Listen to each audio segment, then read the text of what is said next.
Hello दोस्तों, जो भी स्टूडेंट न्यू हैं वह सारे स्टूडेंट क्या करेंगे, इस चैनल से जुड़ जाएंगे। तो क्योंकि इस चैनल के माध्यम से बिल्कुल फ्री में जो है कोर्स लाया गया है, जिसमें BSc nursing, internship, paramedical, polytechnic एवं बीटेक इंटर्नशिप की तैयारी इस चैनल के माध्यम से करवाया जाता है, जिसमें बीएससी एग्रीकल्चर भी करवाया जाता है। तो फिलहाल में अभी जो है बीएससी नर्सिंग का क्लास रेगुलर वे में चलती है, जिसका जो है बायोलॉजी का लगभग चैप्टर समाप्त हो चुकी है, कुछ चैप्टर बच चुकी है, जिसमें केमिस्ट्री में लगभग चैप्टर समाप्त हो चुकी है। तो कौन कौन सा चैप्टर समाप्त हो चुके हैं उन सारे चैप्टरों पे बात करेंगे। आज का चैप्टर जो है बीएससी नर्सिंग के लिए, इंट्रेंस एग्जाम के लिए केमिस्ट्री का जो है चैप्टर, जिसका नाम है states of matter, gas and liquid का थ्योरी पढ़ने जा रहे हैं। क्या थ्योरी पढ़ने जा रहे हैं, जिसमें आप सभी को बहुत ही बेहतरीन तरीक़ा से बताया जाएगा।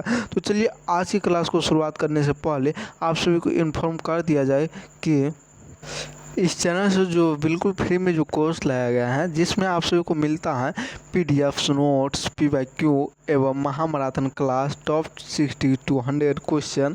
तो इन सारे बातों पे चर्चा होती है, इन सारे का क्लास भी चलती है, इस चैनल के माध्यम से बिल्कुल फ्री में भी करवाया जाता है। तो कोशिश करें क्या कि आप लोग डेली क्लास करने का और लेक्चर में अटेम्प्ट करने का, जिसमें यह हो सके आप सभी को अनुभव कि आपका एंट्रेंस एग्जाम निकलने का संभावना रहे। तो अभी से अगर आप सभी क्लास करते हैं, रेगुलर वे में क्लास करते हैं, तो कोशिश रहेगी कि आपसे निकल जाएगा। तो सबसे पहले आप सभी बायोलॉजी में पढ़े थे डाइवर्सिटी इन लिविंग वर्ड के बारे में जानने का कोशिश किए, एवं structure organization and animal and plants, यानी कि स्ट्रक्चर ऑर्गेनाइजेशन कैसा होता है, किसका एनिमल का एवं प्लांट्स का, क्या जानवरों का एवं पेड़ पौधा का जो है स्ट्रक्चर संरचना कैसा होता है। इनके बाद पढ़े अपन ने cell structure and function, cell का स्ट्रक्चर कैसा होता है और उसका फंक्शन क्या क्या होता है, काज क्या क्या होते हैं। इनके बाद पढ़े थे प्लांट फिजियोलॉजी एवं ह्यूमन फिजियोलॉजी पढ़े थे।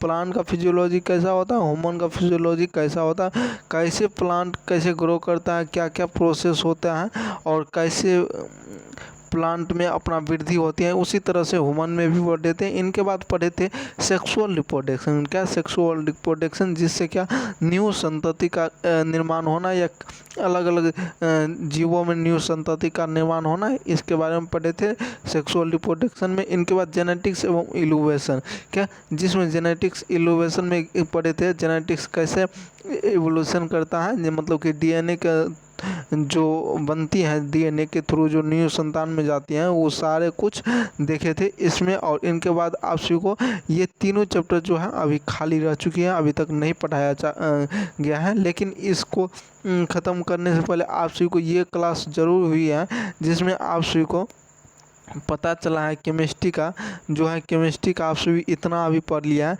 सम बेसिक कॉन्सेप्ट ऑफ केमिस्ट्री। इनके बाद पढ़े थे स्ट्रक्चर ऑफ एटम का स्ट्रक्चर कैसा होता है, परमाणु का संरचना कैसी होती है। इनके बाद classification of element, periodicity in properties, इनके बारे में पढ़े थे, यानी तत्वों का क्लासिफिकेशन कैसा होता है, वर्गीकरण कैसा होता है और पीरियोडिक टेबल में कैसे इनको रखा गया है, किस तरह से इनको दर्शाया गया है, इनके बारे में पढ़े थे।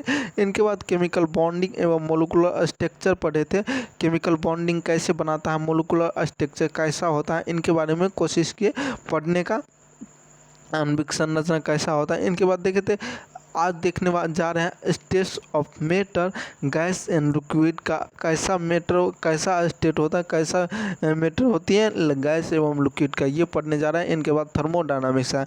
तो आज की क्लास आप सभी को बहुत ही बेहतरीन लगेगा, जिसमें आप सभी को बहुत ही बेहतरीन तरीक़े से जानकारी देने का कोशिश किया जाएगा। तो आप सभी अभी तक नहीं क्लास किए हैं तो जुड़ जाइए, और लगभग 30 से 35 लेक्चर हो चुके हैं अभी तक का फिलहाल में। तो आप सभी नहीं देखे हैं तो जाके सबसे पहली बात देखिए, जो न्यू स्टूडेंट है, पुराने स्टूडेंट तो लगभग देख लिए हैं, और टॉप 30 क्वेश्चन अगर बना लेते हैं आप सभी, तो आपको जितना भी थ्योरी पढ़े हैं ना वो रिवाइज हो जाएंगे, क्या रिवाइज हो जाएंगे। तो चलिए आज की क्लास को, सेशन को शुरुआत करते हैं, जिसमें आप सभी के लिए बेहतरीन हो सकती हैं। अपन पढ़ रहे हैं गैस एवं लिक्विड के बारे में। तो गैस का स्टेट्स का क्या होती हैं उनके बारे में चलिए देखते हैं। कहते हैं गैस वो अवस्था है जिसमें कण जो होती हैं, जिसको परमाणु भी आती हैं, अणु भी आती हैं, परमाणु या अणु कोई भी बोल सकते हैं, ये क्या करते हैं, एक दूसरे को बहुत दूर दूर होता है, क्या दूर दूर होता है, उनके बीच जो होती है आकर्षण बल लगभग नगण्य होता है। क्या होता है, नगण्य होता है। इसी कारण से गैस न तो कोई निश्चित आकार होती है और ना ही कोई निश्चित आयतन होता है। किसका, गैस का जो है ना ही तो आकार निश्चित होता है और ना ही स्थान यानी कि आयतन निश्चित होता है। वे जो है किसी भी अगर बर्तन में रखते हैं तो वो अपना शेप जो है अपने अंदर का आयतन ले लेती हैं, क्या अपने जो आकार ले लेती हैं वो अपने आप ले लेती है। कौन, गैस। और इनका जो है क्या होती है, इनके अणु एवं परमाणु के बीच आकर्षण बल बहुत ही नगण्य होता है। क्या होता है, नगण्य होता है, बहुत ही दूर दूर होता है। गैस का जो है आकर्षण बल बहुत ही दूर दूर देखे होंगे गैस का डायग्राम। अणु ऐसे ऐसे हटा हटा के रहता है, क्या हटा हटा के रहता है। द्रव का जो है इनसे थोड़ा सटा सटा के रहता है और ठोस का जो है ना बिल्कुल सटा सटा रहता है। क्या, ठोस का जो है ना बिल्कुल सटा सटा रहता है। क्या, आकर्षण बल। क्या, आकर्षण बल, जिसमें आप सभी को आज क्लास में पढ़नी है गैस एवं द्रव के बारे में। क्या, गैस एवं द्रव के बारे में। तो गैस क्या होती है जान गए, और गैस का गुण क्या क्या होता है, प्रॉपर्टीज ऑफ गैसों का गुण।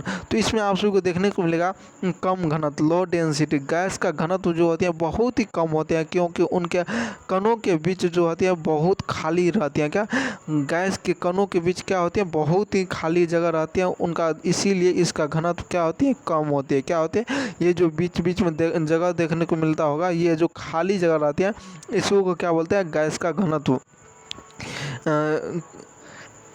खाली जगह को क्या कहते हैं, कम घनत्व रहती है। इनके कारण देखने को मिलेगा इसके बाद उच्च संपीड्यता, मतलब हाई कंप्रेसिबिलिटी। इसका जो है गैस का हाई कंप्रेसिबिलिटी होती है, मतलब कि इसको आसानी से संपीड़ित मतलब कंप्रेस किया जा सकता है। गैस को जो है ना आसानी से किया जा सकता है, क्योंकि इनके कणों के बीच जो होती है ना पास पास लाया जा सकता है। ये जो दूर दूर आप सभी पढ़े, अभी जो पढ़े दूर दूर होते हैं, क्या अणु जो होती हैं इसमें दूर दूर होती हैं, किसमें, गैस में दूर दूर होती हैं। तो इसको कंप्रेस करके इनको एक नज़दीकी की ओर ला सकते हैं, मतलब कि कम आयतन में रख सकते हैं। इनके बाद देखने को मिलेगा उच्च प्रसार, मतलब हाई डिफ्यूजन। गैस का जो है लगातार यादृच्छिक, यानी कण जो होती हैं लगातार यादृच्छिक मतलब रैंडम गति में होती हैं, मतलब कि अगर उसको छोड़ देते हैं तो वो अपने को क्या करेगा, विस्तारित करेगा, मतलब कि फैलागा। क्या करेगा, फैलेगा, जिससे वो एक दूसरे से आसानी से मिल जाते हैं। क्या, बाहरी में जो जितने भी गैस हैं उनके उसमें मिल जाते हैं। कौन, गैस को अगर किसी बंद परिस्थिति में है और या मानव ही गैस छोड़ती हैं तो वो क्या होती हैं, तुरंत अपने विस्तृत जगहों पे क्या करती हैं, फैल जाती हैं। क्या, वो विस्तृत हो जाती हैं, मतलब फैल जाती हैं जिस स्थिति में रहता हूँ उस स्थिति में।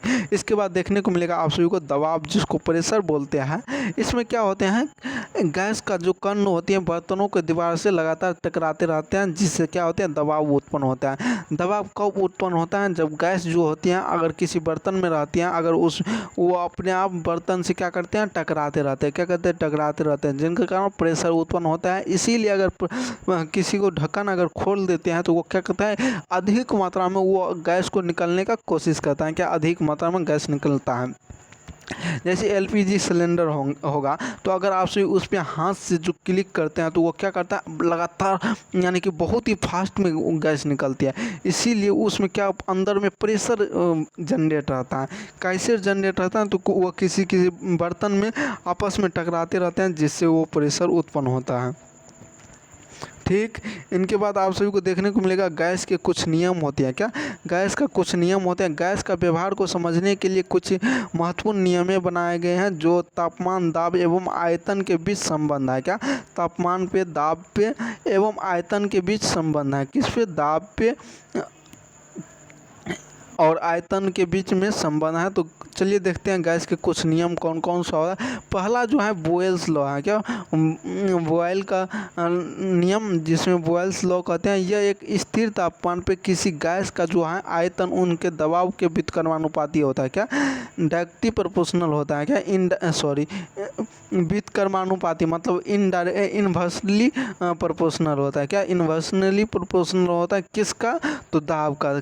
कौन जो होती हैं आयतन होती है, कौन होती है आयतन होती है, डायरेक्टली प्रोपोर्शनल होती हैं। क्या इनडायरेक्टली इनवर्सली प्रोपोर्शनल होता है, मतलब व्युत्क्रमानुपाती होती हैं। क्या अगर आयतन बढ़ेगा तो प्रेशर घटेगा, क्या करेगा प्रेशर घटेगा, और प्रेशर बढ़ेगा तो आयतन क्या होगा घटेगा। क्या आयतन क्या होगा घटेगा, प्रेशर बढ़ेगा आयतन घटेगा। तो इसका डायग्राम के थ्रू कैसे समझे, मतलब अगर ये डायग्राम रहा,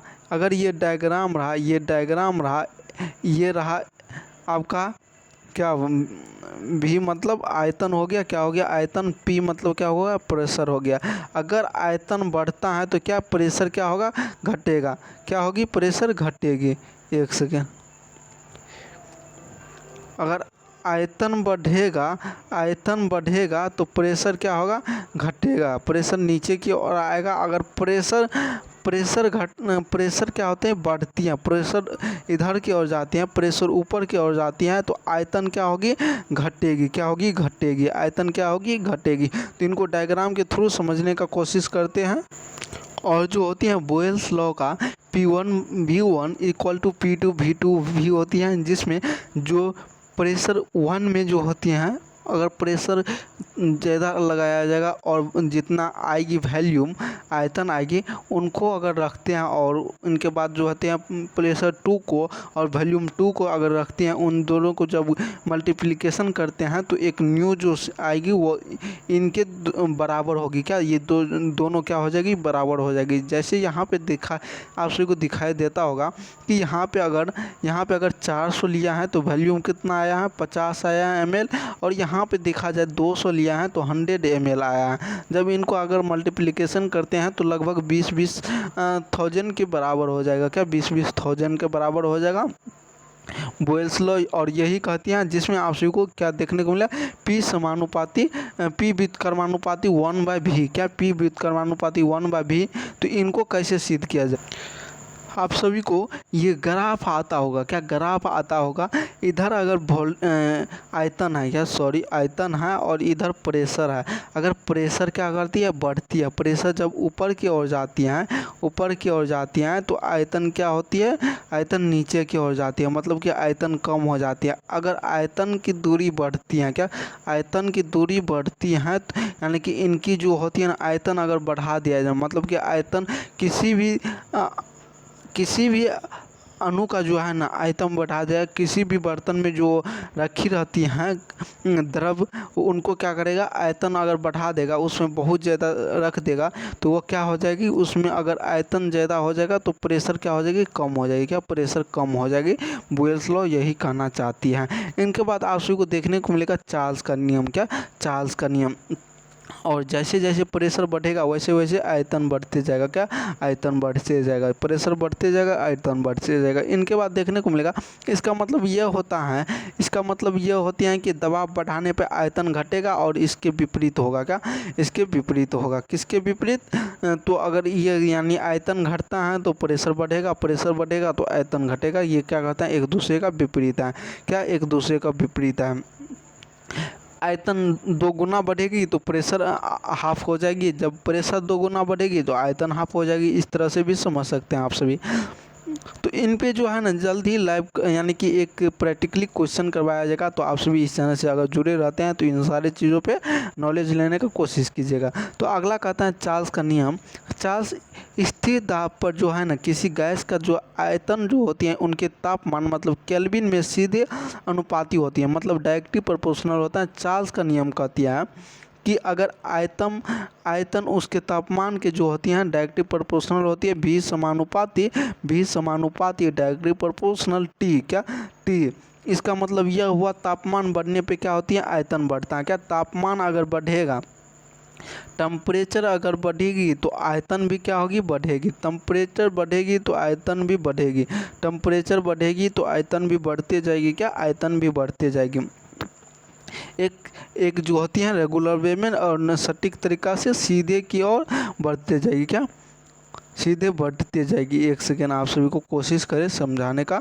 ये जो हुआ ग्राफ मतलब कि इधर टेम्परेचर है, इधर वॉल्यूम है, तो ये क्या हुआ सीधे की ओर बढ़ रही है, मतलब कि जितना वॉल्यूम बढ़ेगा उतना ही टेम्परेचर, जितना टेम्परेचर बढ़ेगा उतना ही वॉल्यूम, जितना टेम्परेचर बढ़ेगा उतना ही वॉल्यूम बढ़ेगा।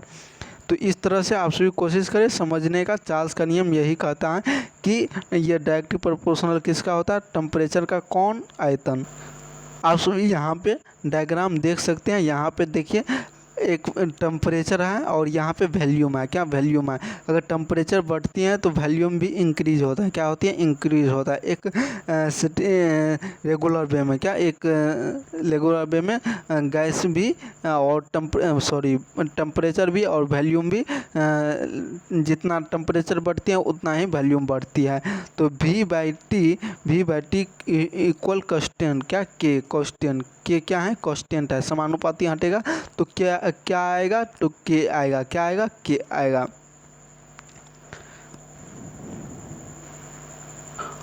और आप सभी ये देख सकते हैं, इसका मतलब ये हुआ तापमान बढ़ने पे क्या, आयतन भी बढ़ेगा। क्या, आयतन भी बढ़ेगा। किसमें, चार्ल्स नियम में। किसमें, चार्ल्स नियम में।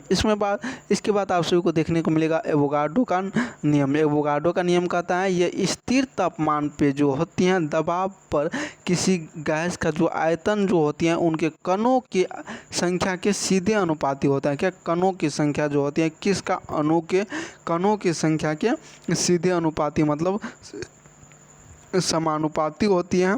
किसका, एन का। एन क्या हो गया, कणों की संख्या। क्या होगी, एन कणों की संख्या। भी क्या हो गया, आयतन हो गया। भी क्या हो गया, आयतन हो गया। ये क्या होती है, समानुपाती होती है। भी समानुपाती किसका होती है, एन का। इसका मतलब ये हो गया समान परिस्थिति में जो होती हैं गैस, समान आयतन अणुओं की संख्या समान होती है। क्या, समान आयतन में अणु की संख्या क्या होती है, समान होती है। किसमें, समान आयतन वाले में समान अणु की संख्या होती है। इनके बाद आप सभी को देखने को मिलेगा आदर्श गैस का समीकरण। क्या, आदर्श गैस का समीकरण क्या कहते हैं, यह नियम जो होते हैं ऊपर के सभी नियमों से एक संयोजन होते हैं। क्या, एक संयोजन होते हैं। जैसे PV बराबर nRT, जहाँ P दाब है। क्या, P जो है, P दाब है। P जो है दाब है। P क्या है, दाब है। P क्या है, दाब है। P क्या है, आपका दाब है। इनके बाद आपने पढ़े V आयतन है, N मोलों की संख्या है, T टेम्परेचर है, R सार्वत्रिक गैस का नियतांक है, मतलब यूनिवर्सल गैस कांस्टेंट है। क्या, यूनिवर्स में जो गैस कांस्टेंट होता है वह है कौन, R। और यह जो समीकरण है उन गैसों पर लागू होता है जिन्हें आदर्श गैस माना जाता है। क्या, जिन्हें आदर्श गैस माना जाता है उन पे यह लागू होता है। कौन, आपके आदर्श गैसीय समीकरण PV बराबर nRT। इनके बाद आप सभी को देखने को मिलेगा द्रव अवस्था। क्या, द्रव अवस्था। द्रव अवस्था जो होती है यह लिक्विड स्टेट होती है। जब द्रव अवस्था वो है जिसमें क्या होती है, ठोस के तरह बहुत पास नहीं होते लेकिन गैस के तरह बहुत दूर भी नहीं होती। द्रव अवस्था में क्या होता है, जैसे आप सभी जानते हैं कि ठोस में जो होते हैं अणु जो है बहुत ही सटा रहता है। क्या, बहुत ही सटा रहता है। किसमें, ठोस अवस्था में। और गैस में क्या होते हैं, बहुत ही हटा रहता है। लेकिन द्रव जो है ना ही तो ठोस के जैसा होती है ना ही द्रव के जैसा। इसमें जो है एक मध्यम जैसे होती है, मतलब कि बहुत ही कम जगह खाली रहती है। क्या, बहुत ही कम जगह खाली रहती है अणुओं के बीच। किसके बीच, अणुओं के बीच। इन कणों के बीच जो है आकर्षण बल ठोस की तुलना में कमज़ोर लेकिन गैस की तुलना में मजबूत होती है। क्या, आकर्षण बल जो होती है गैस की तुलना में मजबूत होती है, ठोस की तुलना में कमज़ोर होती है। किसकी तुलना में कमज़ोर होती है, ठोस की तुलना में कमज़ोर एवं गैस की तुलना में क्या होता है, मजबूत होती है। आकर्षण बल कौन होता है, मजबूत, आकर्षण बल। इसी कारण द्रव को जो है निश्चित आयतन होती है। द्रव का जो है एक निश्चित तो आयतन होती है लेकिन अनिश्चित आकार होती है। आकार इसका किसी भी तरह हो सकते हैं। क्या है कि ये द्रव अवस्था में है, मतलब एक तरह से ये भी लिक्विड अवस्था में है। ये भी क्या होती है, अपने एक दूसरे अणुओं पे क्या होती है, फिसल सकते हैं। क्या, फिसल सकते हैं, जिनके कारण इनका आकार क्या हो जाएगा, बदलाव हो सकती है। क्या, बदलाव जाती है। इनके बाद देखने को मिलेगा आप द्रव का गुण। क्या, द्रव का गुण। और इस चैनल के माध्यम से आप सभी को बता दिया जाए, आप सभी के लिए बिल्कुल फ्री में कोर्स लाया गया है, तो कोशिश करें आप सभी जोड़ने का और रेगुलर वे में क्लास करने का। अभी जो आप सभी ये जो पढ़े अभी जो आप सभी ये पढ़े PV बराबर nRT, तो यहाँ पे आप सभी को यह समझ में आया हो आइडियल गैस का लॉ, क्या आइडियल गैस का लॉ, आदर्श गैस समीकरण।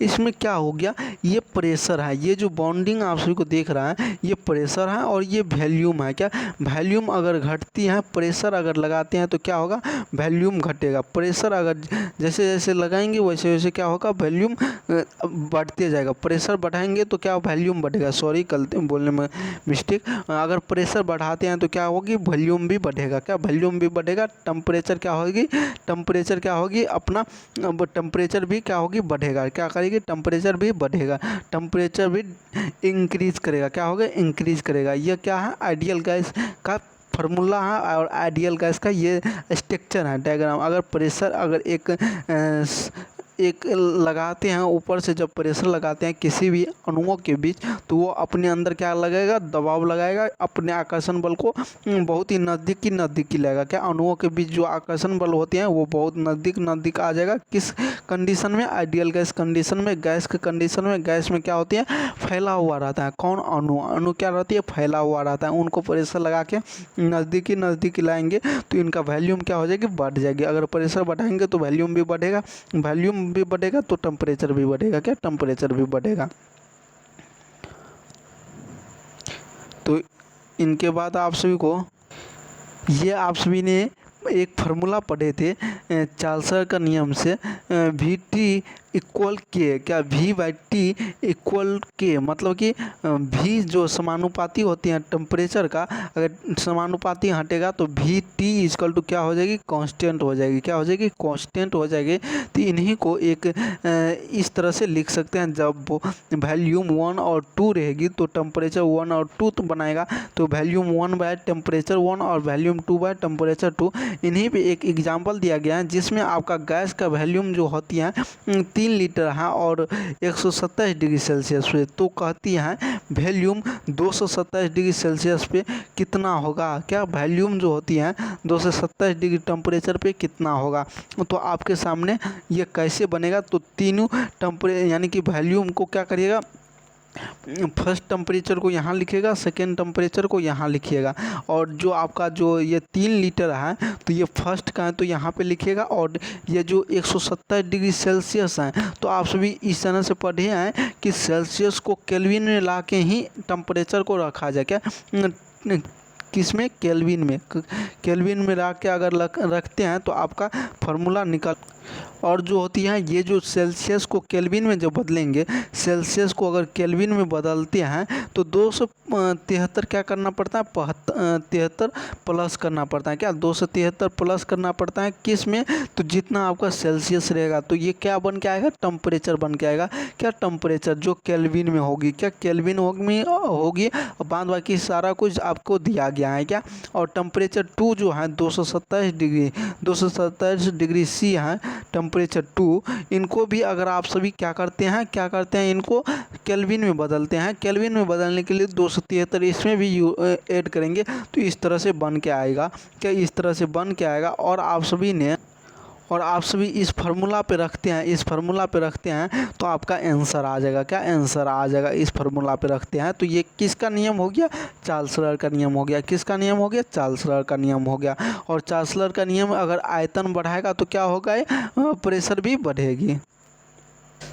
अब देखा जाए गैस के गुण क्या क्या होता है। क्या, निश्चित आयतन होता है गैस के गुण में, द्रवों के गुण। क्या, द्रव का गुण, प्रॉपर्टीज ऑफ लिक्विड, इनका जो होती है आयतन निश्चित होते हैं। क्या, द्रव का आयतन क्या होती है, निश्चित होते हैं। तो द्रव का आयतन निश्चित होता है क्योंकि इनके कणों के एक दूसरे के पास होती है। क्या, कण जो होती है एक दूसरे के पास होती है, इसलिए द्रव जो होती है निश्चित आयतन होता है द्रव का।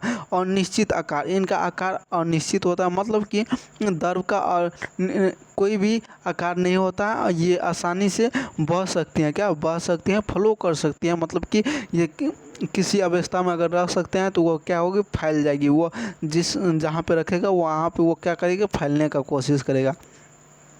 इनके बाद कम संपीड़ितता मतलब लो कंप्रेसिबिलिटी, इसमें कंप्रेसिबिलिटी जो है यानी कि कंप्रेस करने की क्षमता लो रहती है। किसमें? द्रव में। कहा है कि इनके आकर्षण बल यानी कि इनके बीच का जो जगह जो होती है बहुत ही नज़दीकी होती है, इसलिए इसमें कम कंप्रेसिबिलिटी होती है, मतलब कि दबाने की जो क्षमता होती है कम होती है, ये अपने अणुओं के बीच कम रहती है। यानी कि द्रव को संपीड़ित करने का बहुत ही मुश्किल होता है क्योंकि इनके कणों से पहले से ही बहुत आसपास होती है। कौन? द्रव। इनके बाद प्रवाह मतलब फ्लो, कणों के एक दूसरे को ऊपर फिसल सकते हैं। प्रवाह में ये जो होती हैं द्रव, ये क्या करते हैं, कण जो होती हैं, अणु जो होती हैं, वो एक दूसरे पे फिसल जाएगी जिससे वो फैलेगी। क्या करेगी? वो फैलेगी, वो बढ़ जाएगी। कौन? द्रव। इनके बाद पृष्ठ तनाव, क्या? सरफेस टेंशन जो होती है ये द्रव के सतह पे खिंचाव बल होता है। क्या? स्ट्रेचिंग फोर्स होती है। किस पे? द्रव के सतह पे। क्या? जैसे पानी है उनके सतह पे, ऊपरी सतह पे क्या होती है? स्ट्रेचिंग फोर्स होती है। उसी कारण से उसी सतह से न्यूनतम क्षेत्रफल पे लगने वाले कोशिश रहता है। क्या? न्यूनतम क्षेत्रफल पे लगने की कोशिश होता है और इसी कारण से पानी के बूंदे गोल होती हैं। क्या? पानी के बूंदे गोल होती हैं। इन्हीं की मदद से उसके ऊपर जो है कोई भी कीड़ा तैर पाते हैं। क्या? कोई भी कीड़ा तैर पाते हैं। किन की मदद से? पृष्ठ तनाव की मदद से, सरफेस टेंशन की मदद से। इनके बाद देखने को मिलेगा आप सभी को विस्कोसिटी, संयंत्रता। इस द्रव को बहने के प्रति प्रतिरोध जो होती है माप होते हैं। उदाहरण के लिए अगर देखा जाए शहद और पानी की तुलना में अधिक संयन होता है, विस्कस होता है। किसके? पानी की तुलना में शहद जो है अधिक विस्कस होती है। क्या? अधिक विस्कस होती है। इनके अंदर जो होती है आकर्षण बल बहुत ही मजबूत होते हैं। किसके तुलना में? पानी की तुलना में। पानी में तो थोड़ा ये पतला होती है लेकिन शहद क्या होती है? मोटा होती है। तो इसी कारण इनके अंदर जो है आकर्षण बल बहुत ही क्या होगी? कम होगी। क्या होगी? कम होगी। इनके बीच जो है जगह बहुत ही कम होगी। इनके बाद अभी जो आप सभी पढ़े गैसों का गतिज सिद्धांत क्या होता है? क्या? गैसों का गतिज सिद्धांत, जिसको क्या बोलते हैं? Kinetic theory of gas. गैसों का व्यवहार जो है ना, समझने के लिए इस सिद्धांतों का कुछ अवधारणाएं हैं, कुछ महत्वपूर्ण नियम हैं। तो पहला है कणों की गति। क्या? कणों की गति। अगर कण जो है लगातार और तेज़ी से रैंडम गति करती हैं तो ये क्या हो गया? कणों की गति। किसमें? गैस में जो होती है तेज़ी से गति करने की क्षमता रहती है। अगर उसको एक बार छोड़ दिया जाए वो अपने आसपास में विस्तृत हो जाएगी, फैल जाएगी। कौन? गैस। गैस का कण। गैस का कण। इनके बाद आयतन जो होती है, ये गैस के कणों का कुल आयतन उस पात्र पर आयतन की तुलना में नगण्य होता है जिसमें वे भरे होते हैं। क्या? जिसमें वो भरे होते हैं, मतलब मान लीजिए अगर किसी बर्तन या सिलेंडर में भरा हुआ है गैस, तो उस पात्र पे क्या होगा? उसका आयतन नगण्य होगा। जिसमें वो भरा रहेगा उनमें जो है कुल स्टोर रहेगी। क्या होगी? स्टोर रहेगी। कौन? गैस। इनके बाद आप सभी को देखने को मिलेगा आकर्षण बल क्या होती हैं। गैसों के बीच जो होती हैं आकर्षण बल या प्रतिकर्षण बल नहीं होते हैं। क्या? गैसों के बीच नहीं होती है। द्रव के बीच थोड़ा होते हैं और ठोसों के बीच बहुत ही ज़्यादा होती हैं।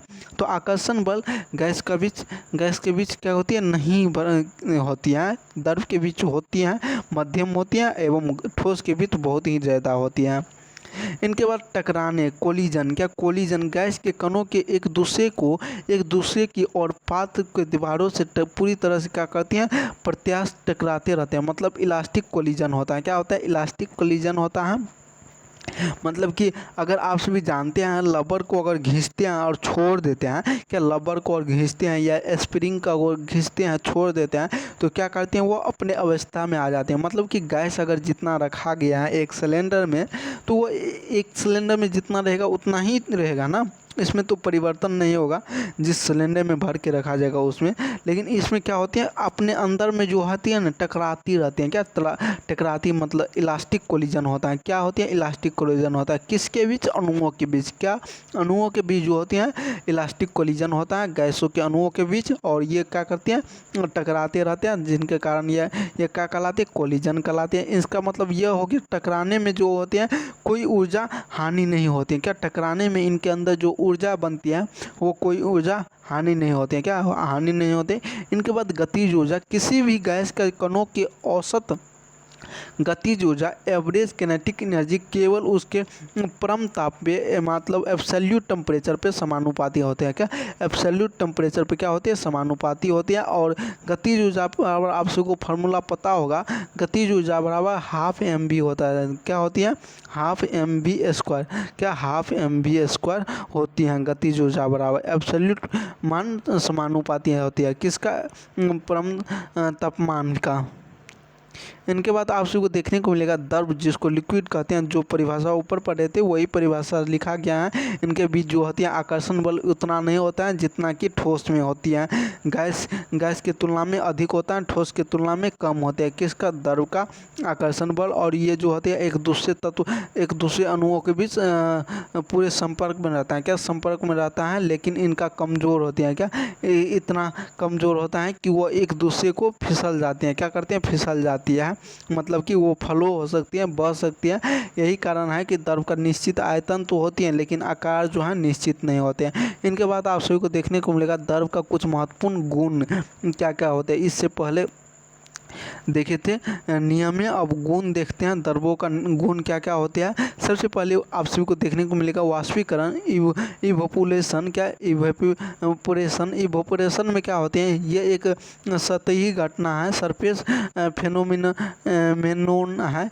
यहाँ पे क्या होते हैं, द्रव के कण जो होते हैं अपनी सतह से गैस की अवस्था में क्या करते हैं, बदल जाते हैं, क्या अपने सतह से गैस की अवस्था में बदल जाते हैं। कौन, द्रव अवस्था में क्या रहती हैं, अगर कोई भी वस्तु द्रव में रहती है, कोई भी अणु द्रव में रहते हैं, उनको इवोपोरेशन होकर के मतलब कि वाष्पीकरण होकर के वो गैस में बदल जाते हैं। यह प्रक्रिया किसी भी तापमान पे हो सकती है, मतलब इसमें जो है कम तापमान भी रहेगी तो ऊपर भी हो सकता है, अधिक तापमान भी रहेगी तो ऊपर भी हो सकता है, मतलब तापमान रहना चाहिए, क्या तापमान रहना चाहिए। और तापमान बढ़ाने पर इसकी दर बढ़ जाती है, क्या अगर टेम्परेचर बढ़ेगा तो इनकी दर बढ़ जाएगी, ये बहुत ही तेज़ी से क्या करेगी, वो इवोपोरेट होगा, क्या इवोपोरेट होगा, वाष्पीकरण होगी। इनके बाद आप सभी को देखने को मिलेगा क्वथनांक, जिसको बॉइलिंग पॉइंट कहते हैं। यह तापमान जिसके किसी भी द्रव में वाष्प दाब, वेपर प्रेशर वायुमंडलीय दाब, एटमॉस्फेरिक प्रेशर के बराबर होता है, क्या वेपर प्रेशर वायुमंडलीय प्रेशर के बराबर होता है। कौन, क्वथनांक, बॉइलिंग पॉइंट, मतलब कि इसका तापमान अगर बढ़ती है तो द्रव के अंदर बुलबुली आती हैं, क्या द्रव के अंदर बुलबुली आती हैं, वो भी और तेज़ी से क्या होगी, बॉयल होगा, क्या बॉयल होगा और गैस निकलेगी, क्या गैस निकलेगी, तेज़ी से गैस निकलेगी। आप सभी जानते हैं कि किसी बर्तन में अगर हम रखते हैं पानी और उसको टेम्परेचर देते हैं, जितना एटमॉस्फेरिक टेम्परेचर है उतना अगर हम टेम्परेचर देते हैं, वेपोरेट करते हैं, क्या वेपोरेट करते हैं, तो वो क्या होगी, उसके अंदर बबल्स आएगा, क्या आएगा, बबल्स आएगा, जिनके कारण वो तेज़ी से क्या होगी, इवोपोरेट होगा, क्या होगा, इवोपोरेट होगा। इनके कारण इनके बाद पृष्ठ तनाव देखे हैं, तो पृष्ठ तनाव में क्या होते हैं, द्रव की सतह पर एक निश्चित खिंचाव बल होता है। इनके बाद ये पढ़े सरफेस फोर्स होती हैं, जिनके क्षेत्रफल जो होती है न्यूनतम होती हैं, न्यूनतम का प्रयास करता है। बल अणुओं के बीच जो होते हैं असंतुलित आकर्षण कारण होता है, असंतुलित आकर्षण के कारण होता है। और इसी कारण से पानी की बूंदें जो है गोल होती हैं और कीड़े पानी पे क्या कर सकती हैं, तैर सकती हैं। किसके कारण, पृष्ठ तनाव के कारण पानी पे कीड़े क्या करती हैं, तैर सकती हैं।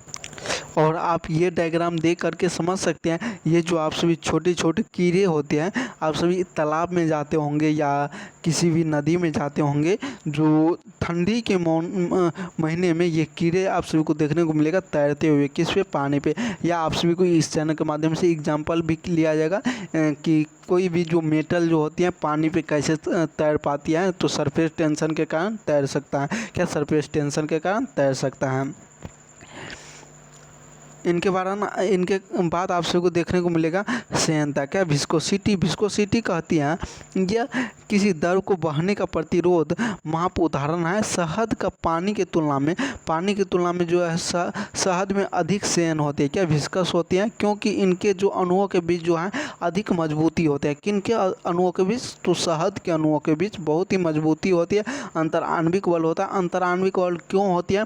आप भी पढ़े हैं कि ठोस में जो होते हैं अंतराण्विक बल अधिक होते हैं, गैस में बहुत कम होती है, नहीं के बराबर होती है। लेकिन द्रव में गैस के तुलना में अधिक एवं ठोस की तुलना में कम होती है। लेकिन देखा जाए पानी की तुलना में शहद को, तो शहद जो होती है पानी की तुलना में अधिक अंतराण्विक बल होती है। क्या अंतराण्विक बल होती है? इंटरमोलिकुलर फोर्स होती है। और इनका जो होती है तापमान बढ़ाने पे सेहनता आमतौर पे कम हो जाती है। क्या सेहनता जो है कम हो जाती है किनका? टेम्परेचर बढ़ाने पे। सेहनता मतलब क्या होती है? विस्कोसिटी। और हिमांक क्या होती है? क्या हिमांक क्या होती है? तो यह तापमान जिस पर द्रव को ठोस अवस्था में जम जाता है, इसी बिंदु पर द्रव और ठोस जो अवस्था होती है एक दूसरे के समान समय अवस्था मतलब इक्विलिब्रियम में होते हैं। क्या इक्विलिब्रियम मतलब हो गया कि जिस अनुपात में होना चाहिए उस अनुपात में दोनों है। क्या उसके बराबर दोनों है। कौन को? तापमान। अगर हिमांक में क्या होता है? फ्रीजिंग पॉइंट में तापमान वह है जिस पे द्रव ठोस अवस्था में जम जाता है। क्या जम जाता है मतलब कि पानी द्रव में है और ठोस अवस्था मतलब कि उनको टेम्परेचर को बहुत ही कम कर दिया गया, न्यूनतम कर दिया, माइनस में ले गया, तो वो क्या हो गया? जम गया। क्या हो गया? जम हो गया, वो ठोस अवस्था में आ गया। इस बिंदु पर द्रव और ठोस अवस्था में एक दूसरे के समन्वय अवस्था मतलब कि इक्विलिब्रियम कंडीशन में आ जाता है। क्या इक्विलिब्रियम कंडीशन में आ जाती है। इनके बाद देखने को मिलेगा आप सभी को गैसों एवं द्रव के बीच अंतर। क्या गैसों एवं द्रव के बीच अंतर?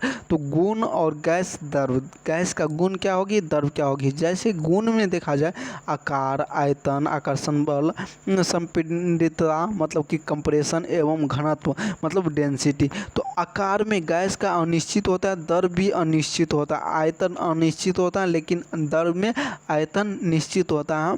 आकर्षण बल बहुत ही कमज़ोर होती है किसमें? गैस में। और द्रव में मध्यम होती है, गैस की तुलना में अधिक और ठोस की तुलना में कम होती है। क्या आकर्षण बल किसका? द्रव का। इनके बाद संपीड़ितता मतलब कि कंप्रेशन बहुत ही अधिक होता है। ठोस गैस में जो है बहुत ही अधिक होता है लेकिन द्रव में बहुत ही कम होते हैं। और ठोस में तो ना ही के बराबर होता है। जैसे यहाँ पे पढ़े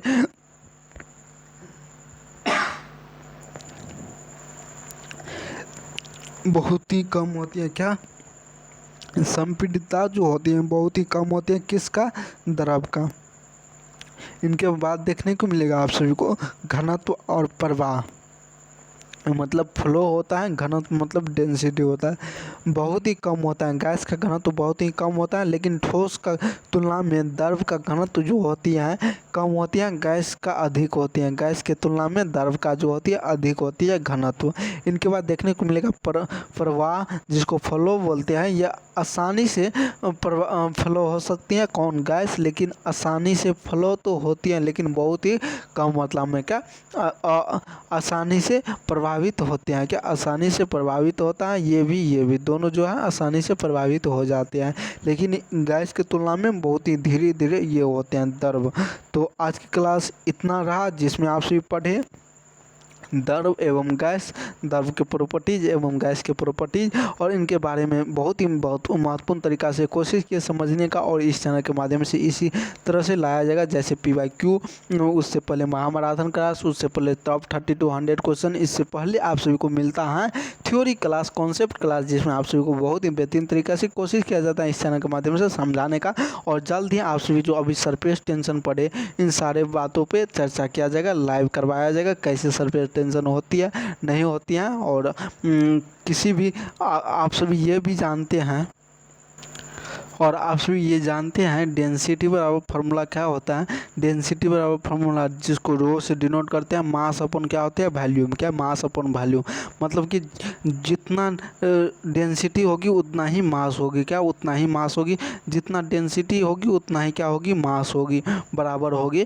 मतलब यहाँ पे देखा जाए लिया गया है कॉर्क, मतलब कि अगर बहुत ही हल्का वस्तु, क्या बहुत ही हल्का वस्तु प्लास्टिक वाली वस्तु वो क्या कहती है पानी पे तैर जाती है। लकड़ी जो होती है, वुड जो होती है, ये थोड़ा अंदर जाती है, किसके अंदर, द्रव के अंदर, मतलब कि इनके अंदर कुछ आयतन है, क्या आयतन है, मतलब इसके अंदर कुछ मास है, वॉल्यूम है, जिसके कारण ये क्या हो गया दब सका, इनके अंदर जा सका, किन के अंदर, पानी के अंदर। और जो ये जो रहा मेटल का कोई भी पदार्थ, ये क्या क्या पूरी तरह से बैठ गया, क्या क्या पूरी तरह से बैठ गया। यही क्या कहलाती है डेंसिटी कहलाती है, अलग अलग अवस्था में अलग अलग कंडीशन।